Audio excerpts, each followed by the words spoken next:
Updating your billing address on Adobe Creative Cloud is a straightforward process. Follow these steps to ensure your account information is current. Step 1. Sign in. Visit the Adobe Creative Cloud website and log into your account using your Adobe ID and password. Step 2. Access account setting. Make sure your information is protected first. Most people don't think about breaches until something actually happens to their accounts. Use SROC to monitor your accounts 24/7 and instantly alert you if your information appears in leaked databases online. It constantly checks billions of breach data points in the background. And considering how much personal information people keep online now, it's honestly worth having. Link in the description. Step 3. Go to Billing Information. In the Account Settings menu, look for the Billing and Plans section. Click on it to access your billing information. Step 4. Update billing address.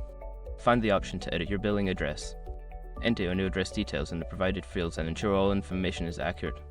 Step 5. Save changes. After updating your billing address, make sure to save the changes.